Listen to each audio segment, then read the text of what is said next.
Hello, and welcome to the first video game review of the WildWestGamer. You join me, the WildWestGamer here, and today we're going to be doing Alien Trilogy. As I promised after the Aliens Colonial Marines video, I said that you guys deserve to know that there was an Aliens game out there which could, sate your craving for some xenomorph blasting action. There are good games on the Aliens franchise. I don't want people, who are, primarily gamers of this generation to despair. There are good Aliens games. And the reason why I felt like this should be the first review was because it is one of my favourite games. It's a game that I played, I probably shouldn't have, but I did play as a child. It holds all of the best qualities of the retro gaming world, as well as it has some very timeless qualities to it, which still make it enjoyable now. Released for the PlayStation 1 in its earlier days, it still has some very, I like to call them Doom-esque qualities, that very much center manifested gun model, 2D character models, certain effects such as very pixelated effects for blood and water splashes, etc. But that just makes it all the more fun. It is a really good game. But before I go any further, I'd just like to say the channel's had some views from you guys. Had some on the my video about the subject of violence in video games, and for the Red Dawn review I posted last night. So thank you very much. I'm hoping that if you were the ones who watched it, and that you're watching this one as well, I'd just like to thank you. It really means a lot that you guys took the time out to watch it.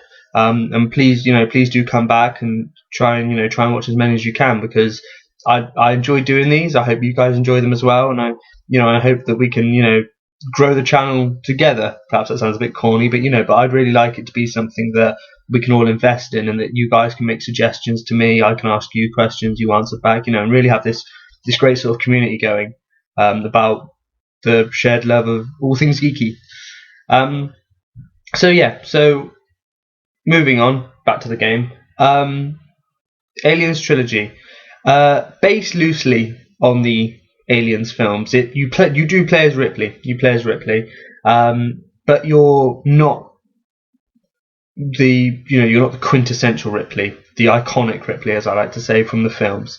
You are a more gun-toting, cigar-chomping badass Ripley.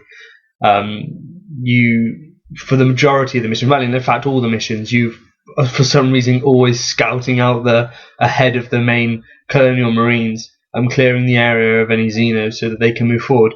Which is, looking back in hindsight, as when the game comes out, when you first play it, back in the day, you never sort of question the motives. But now you would kind of go, really? They send in the lone female, who's mentally scarred by a interaction with these creatures. You send her in first with a gun to go and take these things out. Nice, charming.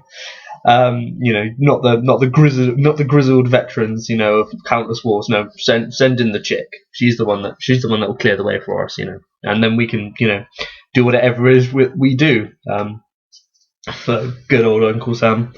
But yeah, that is essentially it. You are going through levels as Ripley, fighting Xenos, powering up lights, powering up generators, unlocking doors, clearing the way of obstacles, and like I say, killing xenomorphs, killing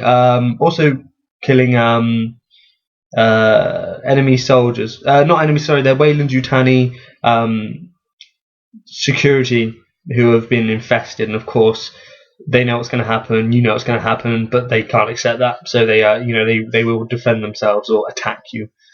Should we say? The game, like I say, is just really good fun. It really does something that a lot of games don't do nowadays, which is really does play to the whole survival horror genre really well. You start off with a pistol, which for all intents and purposes is really bad. It's useless almost. I mean, I'm not saying that makes the game bad at all. I mean, what I mean is that in the sense that you feel, again, immediately you feel, that the world's against you, and that you can't just, plow straight through. I mean, it's fine for taking out the face huggers which crawl across the floor. As you can see behind me, I am running the demo screen, which I'm very fortunate. to have, because I wanted to do an actual gameplay video of me playing it. But to be fair, what you can see is really what you get. You can see on screen, the very, like I said, the very center gun cam. You've got your health bar at the top right of the screen. You've got the motion tracker. You've got your ammo, and that's it. That's all you need. And the game is intense. It really does make you, it makes you really want to hold on to the ammo. But it makes sure that you've got enough coming at you that you have to, give it out as good as you get. But like I was saying, the pistol, you start off with a pistol, you move forward, taking out barricades that have been put up by the previous residents, because you're of course on an LV-246, like I say, loosely follows the Aliens film, and you're clearing the way of all the debris that they've left to barricade the aliens out. And of course you then have to clear the way, but your pistol's not good enough, you have to find a shotgun. And this is where the game really comes into it nicely. It makes sure that as weapons get more powerful, you aren't going to find an abundance of ammunition, and it makes you want to hoard it. It makes you want to find it and keep it, because you know that you're going to need it eventually. Aliens are tough. They don't go down quick, and they move fast. They're not AVP fast, they're not darting left, right, and centre, but they're certainly, that you've got to keep your wits about you. Like I say, shotgun, couple well-placed rounds, and you can take them down. But what's really nice as well is that the actual fallen, the dead alien character models stay on the ground. So as you're running, backtracking around the levels, they're going to stay there, and they actually present themselves as obstacles. If you run over them, you'll get burned by their acid blood, which is a really nice touch. Someone sat there and went, you know what? By the player, once the player defeats these things, the threat's not over, and that's really nice, because someone clearly went, how do we translate that into a game? How do we make these people feel that even when you kill these things, they still pose a danger to you? And someone said, well, why don't we just keep the character models there, with all the acid? And that goes from everything from chest bursters to face huggers to, warrior xenos. There are dog aliens. There are queens. There are 3 queens. You have to fight 3 queens through this game. And they are not easy. Things like that, little touches like that, make you really appreciate it. And that's what's so annoying about the Colonial Marines game. I mean, I'm sorry to have to keep going back to it, but you can't help but play this game and go, really? This is a PlayStation 1 game. How did they get this so right and Colonial Marines so wrong? The amount of weapons you have in this game, 5. Pistol, shotgun, pulse rifle, smart gun, flamethrower. That's it. That's all you get. And it's fine. You have all you need there. The sounds are brilliant. All the weapons sound like their movie counterparts, or at least the pulse rifle does, and the smart gun does as well. So those 2 are the main ones, really. Those are the ones everyone remembers from the film. A pistol, shotgun, and flamethrower sound like a pistol, shotgun, flamethrower, no matter what you're in, really, don't they? But the pulse rifle is that really iconic, that, like, the fire. It's it's sort of cyclical rate of fire. That sort of sound it makes. I'm not even going to try and impersonate that, because I'll just make a fool of myself. But that's really nice. And when you first get it, not only do you feel then like, yeah, that's right, things are turning around now, but you also feel, you feel more in the world, because the world has treated you just to that small sound effect. You're like, yeah, this is Aliens. And then as the Xenos start popping out again, firing off shots is really, really liberating. It feels really good. Especially when you get the smart gun, well, that's it. That thing comes with 100 rounds per mag, so you can fire off that baby, and really take them on. The game also allows you to pick up bits of gear. Well, I consider it quite famous. The little flashlight which sits on all the Colonial Marine shoulders. You can get one of those, lights up dark areas. You can also get night vision goggles. As well, and of course you have the motion tracker always on, which of course has the little blips as well. Again, I mean, little things like that in a game this old really do sell, this whole atmosphere that they were going for. So yeah, as for the locations as well, I mentioned it's of course on LV-246, and you go through LV-246. It's not 1-to-1 from the film, of course. I mean, I doubt they've got the feel of it, the way the sort of girders and everything, this sort of prefabricated the colony structures of it, the doors, Weyland-Yutani logos all over the wall, stuff like that. That does make it feel legitimate, but it's not exactly based entirely on the film versions. Though of course you do go to the derelict ship, the space jockey ship, which is really cool. And that's quite eerie, actually. I mean, whether or not it's just the PlayStation 1 graphics, the way it sort of renders the sort of the skeletal-like structure of the walls for the space jockey ship. It is really eerie being in there, and then as sort of xenomorphs start jumping you, it's quite unnerving. And that is a point to make. The xenomorph AI it's really good. They will seek to not just run at your gun, which is what the Colonial Marines ones quite infamously do. They seem to take rather minimal tactical actions. In this one, they will get behind you, they will get beside you, they will look for where the gun isn't, and they will try to take you out.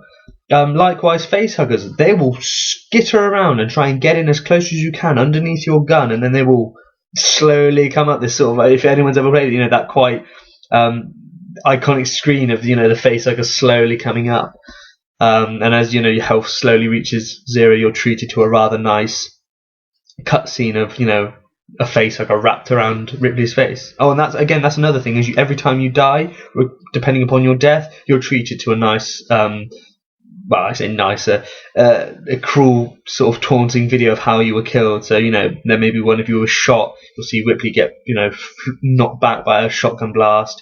A face hugger, a xenomorph swiping her down, acid burns. If you see that, you'll hear her collapse and see her collapse in a pool of acid. And yeah, just little things like that. Everything about this game has really been thought of. And really implemented incredibly well, and it certainly is a really big credit to the guys at Acclaim, who did this. And Fox Interactive, of course, they really sat and thought about this, and said, we want people to enjoy the Alien franchise, in a game, and that's what they've done. Other things I can say about this game, like all classic retro games, cheats. You can do cheats, and I would probably recommend it. If this was back in the day, if this was back in the 90s, people were, of course, because we were so used to the 90s style of gameplay, the mechanics of the day, cheats weren't necessarily such a big thing. It was only if you really couldn't get past that certain level or that certain boss that you would perhaps stick them in. But nowadays, because we're so used to the sort of the Halo and the Call of Duty control system, likewise, quicker moving speed, perhaps a little bit of auto aim here and there, regenerating health. This game doesn't do that. It really is about skill and really about luck. And memorizing, the attack patterns of certain enemies. I would recommend sticking in the cheat codes, and there is a God code, and you can select which ones you'd like on. So it's not, if you want to play the game with, say, all the weapons but no info ammo and infinite ammo and no infinite health, you can do that. If you just want to play the game as normal but just pick any level, you can do that, or you can turn on all the cheats. And go for every level like a complete badass, just wiping everything out. Yeah, so I think that really covers it. Probably negative points about this game, because I have quite bigged it up, and that probably is only because Alien Colonial Marines is such a poor game in comparison to this, which is why I like to big it up. I like to big up retro games which outdo their older brothers, their modern counterparts. So I think that's important, and I am going to do a Medal of Honor review for Medal of Honor Underground, because I think that's really important to big that game up. Considering the recent releases for that franchise. But yeah, going back to negative points about the Aliens trilogy. Sorry, music. That's really it. Really, music. Oh, and probably the difficulty factor. But music. There's some strange music in this game. I mean, there's none of the actual Aliens music. The beginning video has a rather reminiscent style, that's unique to the aliens. You know, the way the letters will slowly come in and piece together, and there's quite a rather haunting track for that.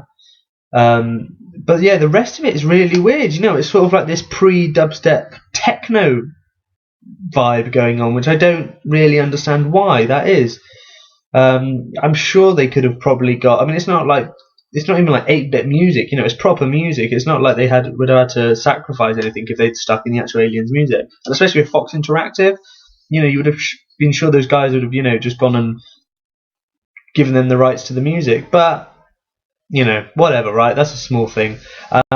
Though I would say the second perhaps negative point about this game is the difficulty. Like I mentioned, this is a 90s game. This is a retro game. A lot of the game mechanics we're used to don't exist. So if you think that you're just going to go barreling into fights, you know, blasting away and then wait for your health to regenerate, ain't going to happen. That isn't how this game rolls. It makes you pay. It really makes you pay. And that really works. I think a lot of games nowadays sacrifice health packs and stuff like that just to make the games easier. I think that's really had a detrimental effect on the first-person shooter.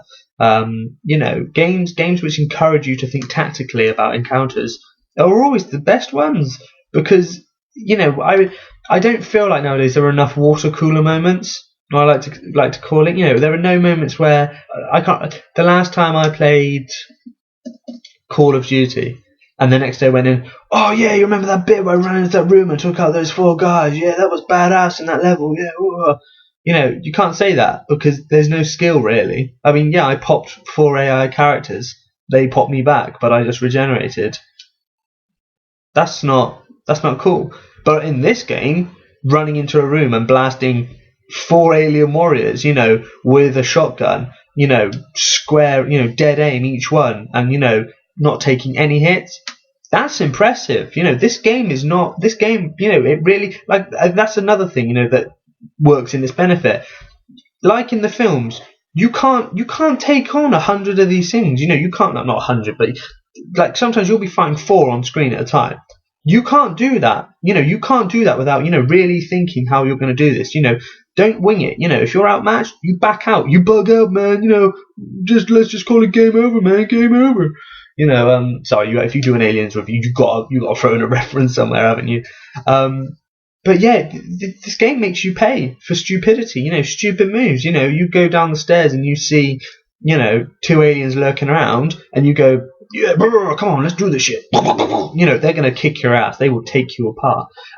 They will not, you know, this game is not one of those games that goes, oh, well, that's all right. You know, yeah, there you go. You know, training wheels are on, so don't worry about it. No, this game makes you pay. Really does. So, yeah, if you're looking for a challenge, if you're looking for some good old-fashioned retro gaming, if you're looking to enjoy an Aliens game, which doesn't make you want to tear out your eyeballs and shove them up your ass, check out Alien Trilogy for the PlayStation 1. It's also on PC as well. But yeah, really do. It is an incredibly good game for its time. It's very enjoyable and very cheap. I picked this up for $2.99 from a store in my local town. I'm sure, I know you can get it on eBay, Amazon, any other good internet retailer. You can get it anywhere. You really can. You can pick it up on anywhere you look. You know, and it is a really worthwhile game getting. So I would recommend it entirely to anyone. That is said, of course, if you can't stand retro games, maybe give it a miss. Perhaps try ADP. So yeah, I hope you enjoyed the review. Like I say, I'm sorry there wasn't actually any genuine gameplay footage of myself playing it, but what you've been able to watch behind me, you know, is you get to see the best of this game. You know, the levels, the shooting, the aliens, so on. So yeah, like I say, hope you enjoyed this. Please subscribe, please leave comments, please leave suggestions, and yeah, thanks very much for watching, and I will see you next time on the WildWestGamer. Bye.